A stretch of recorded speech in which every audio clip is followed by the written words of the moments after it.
नमस्कार, स्वागत है आपका बोलता हिमाचल पर। आज है 12 जुलाई 2025 और हिमाचल प्रदेश से जुड़ी हुई आज की बड़ी खबरों की जानकारी अपडेट्स हम आपके लिए लेकर आए हैं। हिमाचल प्रदेश में 1 अगस्त से 8 घंटे काम करेंगे। HRTC के चालक और परिचालक 31 जुलाई तक का दिया अल्टीमेटम। HRTC के चालक परिचालक 1 अगस्त 2025 से अब 8 घंटे ड्यूटी करेंगे और इसके अलावा ड्यूटी नहीं देंगे। HRTC के चालकों परिचालकों की शुक्रवार को निगम के प्रबंध निदेशक के साथ बैठक होनी थी, जो ना हो सके, जिससे आहत होकर चालकों और परिचालकों ने निगम मुख्यालय के बाद पुराना बस अड्डा में एकत्रित होकर नारेबाजी की। वहीं ऐलान किया कि वे 1 अगस्त से सिर्फ 8 घंटे ड्यूटी करेंगे और इसके बाद बसों को खड़ा कर देंगे। चालक यूनियन के अध्यक्ष मान सिंह ठाकुर ने कहा कि निगम के MD से वार्ता होनी थी, लेकिन मीटिंग के चलते वार्ता नहीं होने की उन्हें जानकारी दी गई। सरकार और निगम प्रबंधन कई महीनों से वायदे कर रही है, लेकिन अब तक 100 करोड़ रुपए से अधिक का नाइट ओवरटाइम भुगतान लंबित है। उन्होंने कहा कि मुख्यमंत्री ने मंच से घोषणा की थी, लेकिन अभी तक उन्हें कुछ नहीं मिला है। लेकिन कर्मचारी अब और ज्यादा शोषण नहीं सहेंगे। केंद्र से मदद मांगने दिल्ली जाऊंगा, भाजपा नेता भी चले साथ CM सुक्खू। आपदा प्रभावित क्षेत्रों का दौरा करने के बाद शिमला पहुंचे मुख्यमंत्री सुखविंदर सिंह सुक्खू ने कहा कि मैं केंद्र से मदद मांगने के लिए दिल्ली जाऊंगा। उन्होंने प्रदेश हित में भाजपा नेताओं को भी साथ चलने का आग्रह किया है। मुख्यमंत्री सुक्खू यहां पत्रकारों से बातचीत कर रहे थे। उन्होंने कहा कि इस समय प्रदेश से भाजपा के 4 लोकसभा और 3 राज्यसभा सांसद है। इन सभी सांसदों को प्रधानमंत्री नरेंद्र मोदी एवं केंद्रीय गृह मंत्री से मिलकर आपदा प्रभावित लोगों को आवास निर्माण के लिए वन भूमि दिलाने और विशेष आपदा राहत पैकेज दिलाने में मदद करने को कहा है। आरक्षण रोस्टर रोकने पर मचा बवाल, निर्वाचन आयोग ने लगाई विभाग को फटकार है। हिमाचल प्रदेश में नगर निकाय चुनाव की आरक्षण रोस्टर प्रक्रिया रोकने के आदेश पर बवाल मच गया है। शहरी विकास विभाग के प्रधान सचिव देवेश कुमार की ओर से वीरवार सुबह आदेश जारी किया गया, जिस पर राज्य निर्वाचन आयोग ने न केवल कड़ा संज्ञान लिया बल्कि फटकार भी लगाई है। राज्य निर्वाचन आयोग के सचिव ने शहरी विकास विभाग द्वारा नगर निकाय चुनाव के लिए आरक्षण रोस्टर के संदर्भ में जारी आदेश को तत्काल वापस लेने का आदेश दिया है। आयोग ने मुख्य सचिव को पत्र लिखकर स्पष्ट किया कि संवैधानिक प्राधिकरण द्वारा जारी कार्यक्रम को स्थगित करने की शक्तियां शहरी विकास विभाग के पास नहीं है।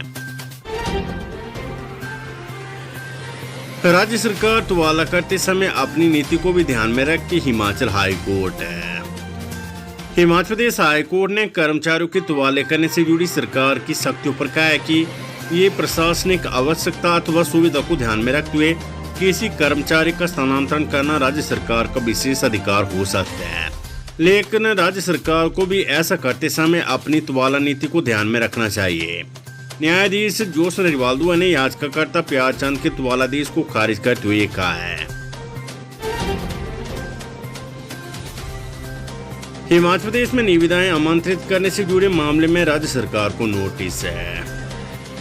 हिमाचल प्रदेश हाईकोर्ट ने लोकमान्य विभाग द्वारा कार्य पूरा करने के बाद निविदाएं आमंत्रित करने से जुड़े मामले में राज्य सरकार को नोटिस जारी कर 1 हफ्ते के भीतर स्पष्टीकरण देने का आदेश जारी किया है।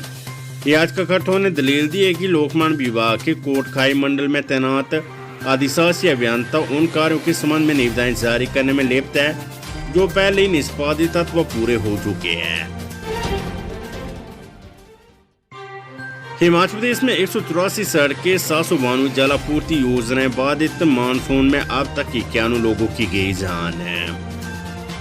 राजधानी शिमला और हमीरपुर में शुक्रवार को हल्की बारिश हुई। प्रदेश के मैदानी जिलों में धूप खिलने से मौसम में उमस बढ़ गई है। शनिवार और रविवार को प्रदेश में हल्की बारिश के आसार हैं। 14 जुलाई से मानसून की रफ्तार पकड़ने की संभावना है। शुक्रवार शाम तक प्रदेश में 184 सड़कें, 111 बिजली ट्रांसफार्मर और 792 जलापूर्ति योजनाएं ठप रही। मंडी जिले में सबसे अधिक 143 सड़कें, 107 बिजली ट्रांसफार्मर व 175 जलापूर्ति स्कीमें बंद है। कांगड़ा जिले के धर्मशाला, नूरपुर और देर उपमंडल में 606 जलापूर्ति योजनाएं प्रभावित है। मानसून सीजन में 20 जून से अब तक बादल फटने, भूस्खलन और बाढ़ से मरने वालों की संख्या 91 पहुंच गई है। 131 लोग घायल हुए, 34 से ज्यादा लोग अभी भी लापता हैं। मुख्यमंत्री सुख बोले, नागरिकों को रजिस्टर के लिए अब केवल एक बार जाना होगा कार्यालय। नागरिकों को अपनी भूमि की रजिस्ट्री करवाने के लिए केवल एक बार ही कार्यालय जाना होगा।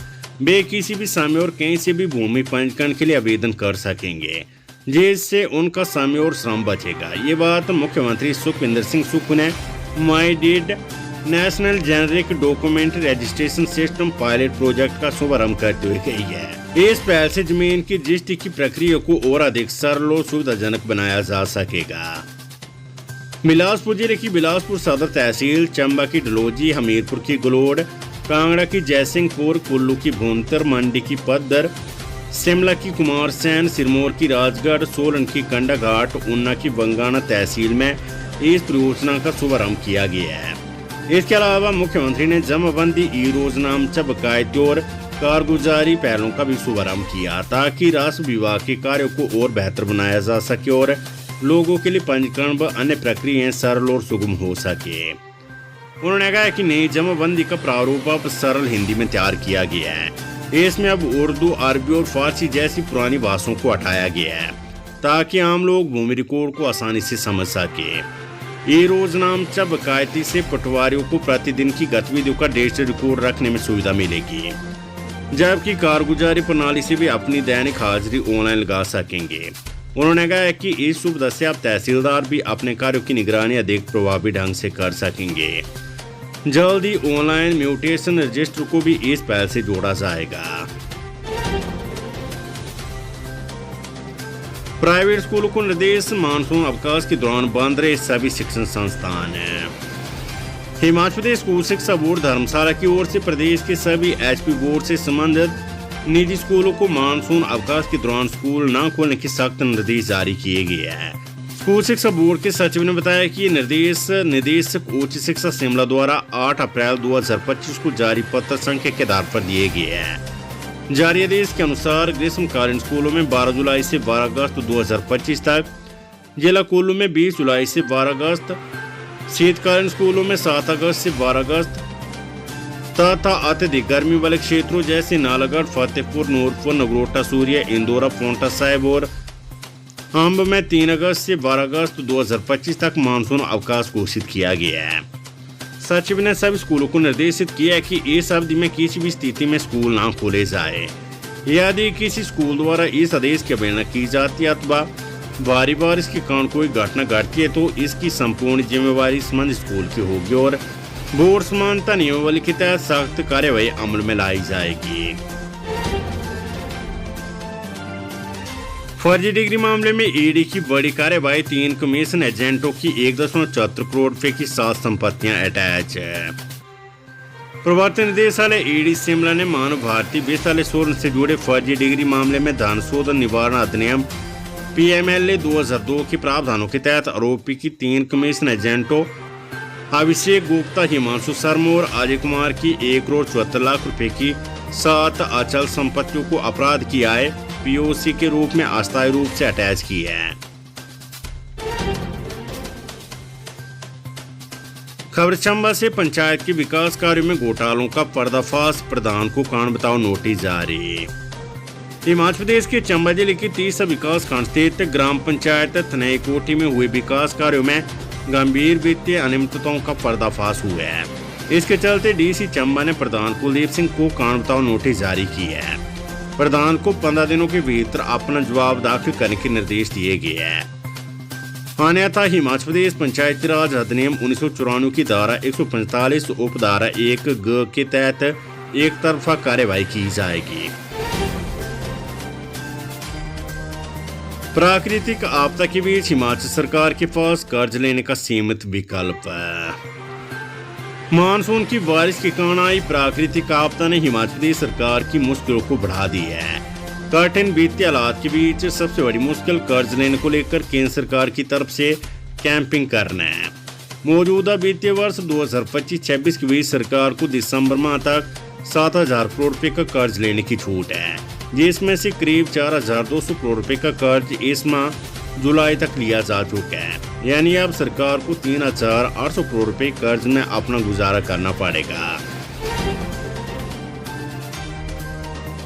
छात्रा को योग सिखाते समय छेड़छाड़ का आरोपी शिक्षक सस्पेंड है। जिला सिरमौर की नान तहसील के एक सरकारी स्कूल में एक छात्रा से छेड़छाड़ के आरोपी शिक्षक को शिक्षा विभाग ने शुक्रवार को सस्पेंड कर दी है। ये कार्यवाही शिक्षा उपनिदेशक प्रारंभिक सिरमौर की तरफ से अमल में लाई गई है। वहीं शिक्षा विभाग ने आरोपी शिक्षक के खिलाफ विभागीय जांच भी बिठा दी है। इस मामले में अन्य शिक्षण संस्थान बनकला स्कूल की प्रिंसिपल प्रीति तनवर को जांच अधिकारी नियुक्त किया गया है, जिन्हें मामले की जांच कर अविलंब रिपोर्ट देने के निर्देश दिए गए हैं। फिलहाल आरोपी शिक्षक न्यायिक हिरासत में चल रहा है। हिमाचल में जीएसटी का फर्जीवाड़ा, नकली बिलों से 100 करोड़ रुपए की धोखाधड़ी, 30 डीलरों को पहुंचा फायदा। हिमाचल प्रदेश जीएसटी दक्षिण क्षेत्र परवाणु की टीम ने हिमाचल, हरियाणा और जम्मू कश्मीर में 100 करोड़ रुपए की धोखाधड़ी का कारोबार पकड़ा है। जीएसटी के फर्जी बिलों से आरोपित ने 3 राज्यों में 30 डीलरों को करोड़ रुपए का लाभ पहुंचाया, जिससे केंद्र तथा प्रदेश सरकार को करोड़ रुपए की राशि का नुकसान हुआ है। मामला पकड़े जाने के बाद आरोपित के विभिन्न राज्यों में लगभग 6 जीएसटी नंबर या तो निलंबित या रद्द कर दिए गए हैं।